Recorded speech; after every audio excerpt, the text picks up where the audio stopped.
porque para Deus nada é impossível. Para Ele que está no controle de todas as coisas, Ele que abala o céu, abala a terra, abala o mar, Ele que traz existência às coisas que não são, Ele que abre e ninguém fecha, Ele que fecha e ninguém abre, Ele que cura sem usar bisturi, Ele que opera sem deixar sinal. É para Ele que não há nada impossível. Quem veio acreditando no Deus do impossível, acredita que o teu Deus é o Deus do impossível, é o Deus que treme, que abala, que derruba o muro, que abre porta, que abre caminho. Deus é do impossível. Está escrito no texto da Bíblia Sagrada, porque para Deus nada é impossível. E isso nos leva a uma reflexão, meus amados, que mesmo em tempos de dificuldades, que o mundo inteiro está passando, com guerras e muitas outras situações que estão acontecendo no mundo, devemos lembrar das promessas de Deus ao nosso respeito. Quem tem promessa de Deus, levante a mão. Quem tem promessa e está crendo no Deus que cumpre promessa. Quem tem promessa de Deus e está crendo no Deus que cumpre promessa. E lembre-se desta palavra: nada para Deus é impossível. Apenas acredite, tenha fé em Deus, que logo isso tudo vai passar, mas a palavra de Deus permanece fiel ao meu e ao teu respeito. A palavra de Deus permanece para sempre. Levante a mão quem está crendo na promessa. Aleluia. Ainda que Satanás soprou no ouvido de alguém e disse: não vai acontecer, você não vai receber. Amigo que está acompanhando pela internet, ainda que alguém tentou desanimar você, o Deus que te prometeu é fiel. Alábia para cumprir promessa. Jó 1, versículo 6 e 7.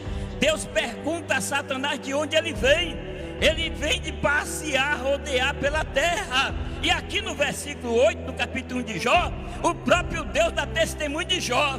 Jó não precisava falar: eu sou, eu tenho, eu faço. Não, é o Deus de Jó que dava testemunho de quem era Jó. Era o Deus de Jó que conhecia Jó e dava testemunho de Jó, e dizia: olha, lá no mundo não há nenhum igual a ele. Ele é íntegro, ele é fiel, ele é justo, ele desvia do mal, ele é reto, ele é temente a Deus, ele desvia do mal. E aqui, meus amados, no versículo 9 ao versículo 11 de Jó 1, Satanás responde a Deus que a fidelidade de Jó é por causa das riquezas e proteção que Deus dá sobre a vida de Jó. Jó 1, versículo 12, Deus aqui ele permite que Satanás toque nos bens de Jó, mas preserve a vida de Jó. E do versículo 13 ao 18 de Jó 1, aqui Jó ele perde os filhos, perde as riquezas. Em um mesmo dia, Jó recebe 4 más notícias seguidas. As perdas foram provocadas pelos vizinhos, os sabeus e os caldeus, e por desastres naturais, raios que caíram do céu e uma terrível ventania vindo do deserto. Jó, ele teve uma das maiores decepções financeiras. Ele dormiu milionário e acordou pobre, com notícias das piores que um pai de família pode receber.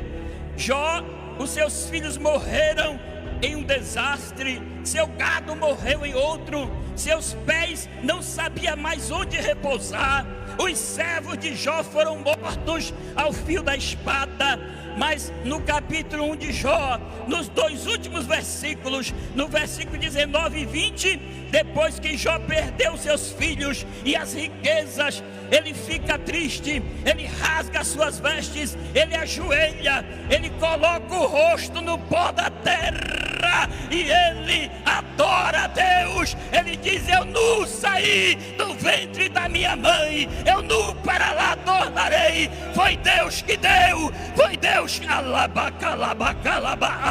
ele deu, ele tomou. Levante a sua mão para adorar. Bendito seja o nome do Senhor. Quem tem essa fé em meio às perdas, em meio à decepção, em meio às perseguições, quem ainda crê no Deus do impossível, levante a sua mão. Quem ainda crê que Deus trabalha por aqueles que nele esperam, levante a mão e adore. Eu vou deixar você adorar. O Deus do impossível está trabalhando. Ele está falando no meu coração. Levante a tua mão. Se você precisa de uma janela, Ele está abrindo a janela. Se você precisa de uma porta, Ele está abrindo a porta. Se você precisa de um portão, Ele está abrindo o portão. Se o portão não resolver, Ele vai derrubar a parede, vai derrubar o muro. Se o muro e a parede não resolver, Ele está dizendo: fala que eu vou descer pessoalmente. Mas tem resposta de vitória. Perdeu tudo, mas não perdeu a fé. Perdeu tudo, mas não perdeu a esperança. Perdeu tudo, mas não perdeu a confiança no Deus do impossível. Jó passa pela fase da incompreensão familiar. No capítulo 2, versículo 9: então a sua mulher disse: ainda retens a tua sinceridade desse Deus? Amaldiçoa o Deus e morre. Jó falou: tu está falando bobagens, está falando como uma louca. Aqui Jó passa pela fase da solidão.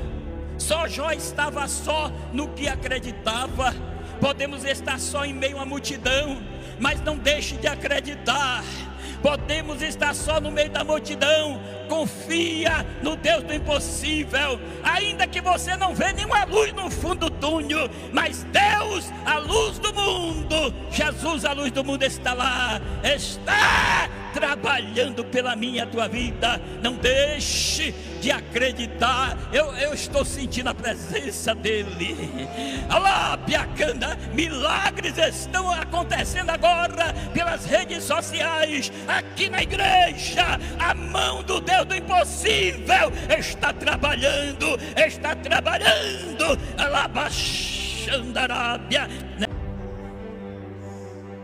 Jó passa pela fase da incompreensão de seus amigos. Jó não foi compreendido pelos seus amigos, os seus 4 amigos. Elifaz acreditava que só os pecadores sofrem, então Jó estava na situação de pecador. Bildade acreditava que se há sofrimento, então há pecado oculto que não foi revelado. Quer dizer que Jó tinha um pecado, não estava revelando. Zofá acreditava que o justo não passa por tribulação, então quer dizer que o Deus que deu testemunho de Jó estava mentindo, que Deus falou que Jó era justo. Eliú acreditava que o sofrimento é uma correção divina. Amigos que deveriam dar conforto, acusa Jó, mas o verdadeiro amigo não desiste de mim e de você. Jó, ele passa pela fase do descrédito. Jó era, antes do cativeiro, um homem de credibilidade. No cativeiro ele sai no descrédito.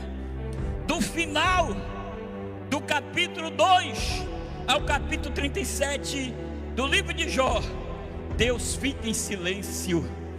Eu não sei se você está passando pela prova e acha que Deus não está respondendo. Eu não sei que você está orando, parece que o céu se fez de bronze, parece que Deus está em silêncio, parece que ninguém está vendo a minha prova. Deus está provando para provar.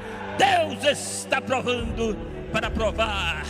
E assim abençoou o Senhor o último estado de Jó, mais do que o primeiro, pois Jó teve 14.000 ovelhas e 6.000 camelos, e 1.000 juntas de bois, e 1.000 jumentas. Também teve 7 filhos e 3 filhas. E chamou, aí Deus vai fazendo aqui o que Deus fez na vida de Jó. E aqui eu quero ler o versículo 18, 19 de Isaías 43. Levante a sua mão que já estou encerrando. Isaías 43, versículo 18, 19. Esqueçam que se foi, não vivam no passado, Vejam, eis que estou fazendo uma coisa nova. Eis que alabassuri alabacai. Eis que estou fazendo uma coisa nova. Deus está falando, você não vai continuar assim, a tua história não vai acabar assim. Se alguém colocou ponto final, eu estou colocando vírgula. Tem continuidade de história, tem continuidade.